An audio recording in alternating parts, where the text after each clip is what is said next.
یہ جگہ علاقہ ہے اس بدبخت اور متکبر بادشاہ کی جس نے کو خدائے عظیم کے خلاف بغاوت کرنے پر اکسایا۔ نمرود جو آسمان کے خدا سے جنگ کرنا چاہتا تھا، لیکن یہ کمزور مخلوق میں اسے کیسے ہلاک کیا؟ 3000 سالوں بعد جب نمرود کی لاش برآمد ہوئی تو اسے لوگوں سے کیوں چھپا دیا گیا؟ طوفانی نوح کے بعد بابل، نینوا، سنار اور اس کے آس پاس کے علاقوں میں انسانی آبادی پھیلنی شروع ہوئی۔ ان علاقوں پر ہم بھی نوح کی اولادوں میں ایک شخص پیدا ہوا۔ اس کی ایک اولاد ہوئی جسے تاریخ میں نمرود بادشاہ کے نام سے جانا جاتا ہے۔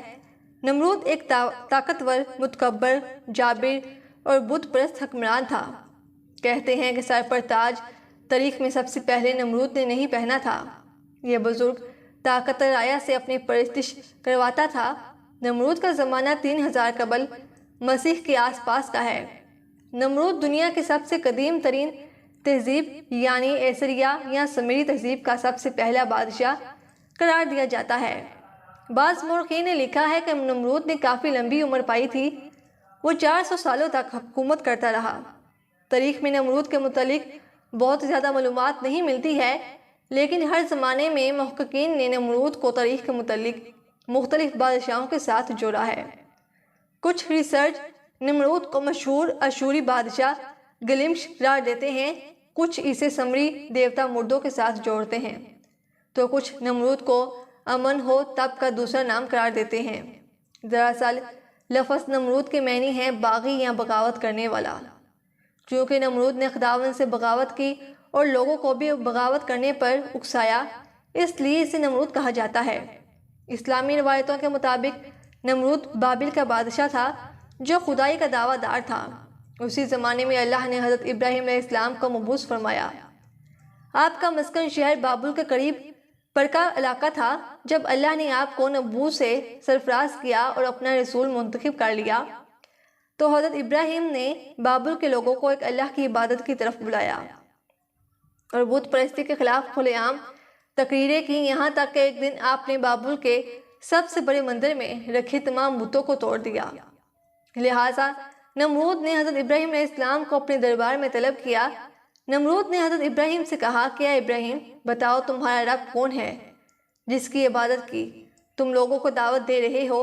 آپ نے جواب دیا، اے نمرود، میرا رب وہی ہے جو لوگوں کو جلاتا اور مارتا ہے۔ اس پر نمرود نے کہا، یہ تو میں بھی کر سکتا ہوں۔ پھر نمرود نے بطور سزا حضرت ابراہیم کو آگ میں ڈالنے کا حکم دیا۔ لہٰذا بابلی لوگوں نے ایک مقام پر بہت بڑا لو روشن کیا۔ کئی روز تک آگ کو دہکایا گیا، یہاں تک آگ کی تپش سے ارد گرد میں موجود چیزیں خاکستر ہو گئیں۔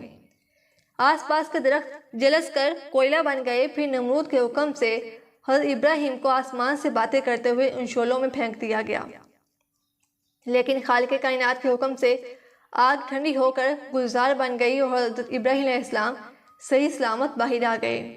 نمرود یہ منظر دیکھ کر پکار اٹھا کہ اے ابراہیم، واقعی تیرا خدا عظیم ہے اور اس قدر قدرت رکھتا ہے کہ اس نے تیرے اور آگ کے درمیان رکاوٹ پیدا کر دی۔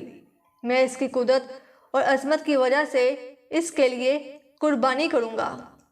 پھر نمرود نے 4000 قربانیاں تیار کرنے کا حکم دیا، لیکن حضرت ابراہیم علیہ السلام نے اسے کہا کہ تیری کوئی بھی قربانی یا کار خیر قبول نہ کی جائے گی جب تک کہ تو پہلے اس خدا پر ایمان نہ لے آئے۔ نمرود نے جواب دیا، اس صورت میں تو میری حکومت ختم ہو جائے گی اور میں یہ بات گوارا نہیں کر سکتا۔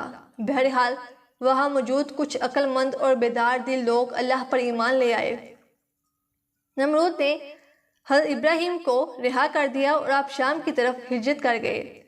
پھر نمرود نے خدا کی تلاش اور آسمان کے خدا سے لڑنے کے لیے ایک بلند و بالا مینار کی تعمیر کروائی جو مینار بابل کے نام سے مشہور ہوا کرتے ہیں کہ اس مینار پر چڑھ کر نمرود آسمان کے خدا کو للکارتا تھا، اور جب آسمان سے کوئی جواب نہ آتا تو وہ غرور و تکبر سے ہنستا اور لوگ اس کے آگے سجدہ کیا کرتے تھے۔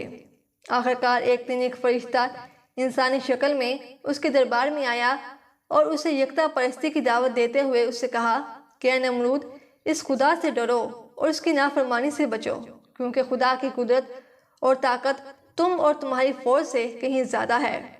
اگر وہ چاہے تو تمہیں اپنی سب سے کمزور مخلوق کے ذریعے ہلاک کر دے گا۔ اس موقع پر نمرود نے خدا سے مقابلے کا تقاضا کیا، لہٰذا فرشتے نے اسے اپنا لشکر جمع کرنے کے لیے 3 دن کی مہلت دی۔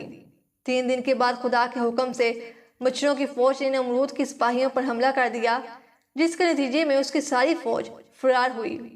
اللہ رب العزت نے ایک مچھر کو نمرود پر مسلط کر دیا جو ناک کے راستے نمرود کے دماغ میں داخل ہو گیا۔ نمرود درد کی شدت سے بے چین ہو گیا۔ جب وہ اپنے ہاتھ سے اپنے سر پر مارتا تو مچھر کچھ دیر کے لیے بیٹھ جاتا، یوں اسے بھی آرام ملتا۔ کہتے ہیں کہ جو شخص بھی نمرود کے دربار میں آتا تو نمرود اسے اپنے ہاتھ کا بوسہ دینے کی بجائے اس کے سر پر جوتے کے کئی بار رسید کرنے کو کہتا۔ نمرود کی یہ حالت 40 سال تک رہی اور آخر کار نمرود ذلیل و خوار ہو کر ہلاک ہو گیا۔ قدیم سمیری کتابوں اور یاسر کے صحیفے کے مطابق نمرود کی بیوی کا نام سمیرمس تھا۔ سمیرس سے نمرود کا ایک بیٹا بھی تھا جس کا نام نموس تھا۔ یہ لوگ شیطانی قوتوں کے زیر اثر تھے جنہیں کتابوں میں ناپاک طلس کہا گیا ہے۔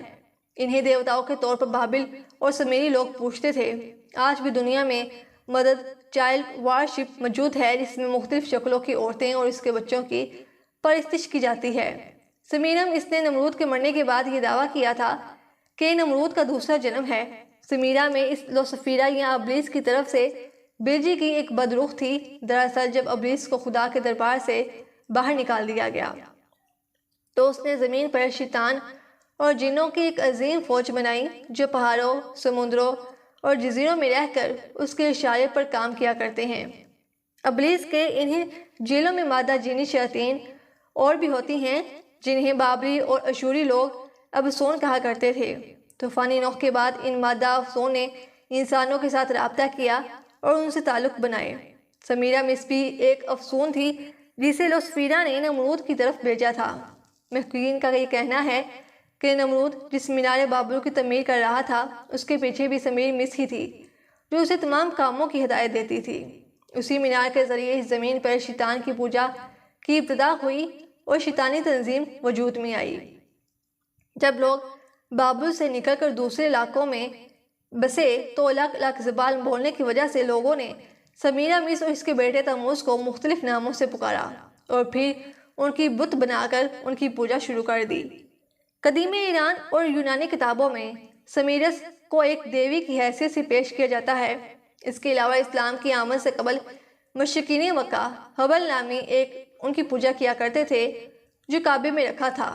یہ حب التمود ہی تھا، جبکہ مختلف اہل علم سمیرمس کو قدیم بھارت کے دیوتوں سے بھی جوڑتے ہیں۔ نمرود ہی اس سرزمین پر سب سے پہلی بنود شدہ لاش تھی جس کا ممی بنایا گیا تھا۔ دراصل سمیرمس نے لوگوں کو یہ عقیدہ پڑھایا تھا کہ نمرود دوبارہ جی کر اٹھے گا اور وہ ایک دن واپس آئے گا۔ دنیا کی پہلی ممی نمرود ہی تھا جس کی ممی ہزاروں سال تک دنیا سے روپوش رہی۔ 20ویں صدی کے شروع میں پوری فری مشینری انسان قدیمہ کے نام پر پوری مصر کا ریگستان چھان بیٹھی تھی مگر اسے تلاش کرنے میں ناکام رہی۔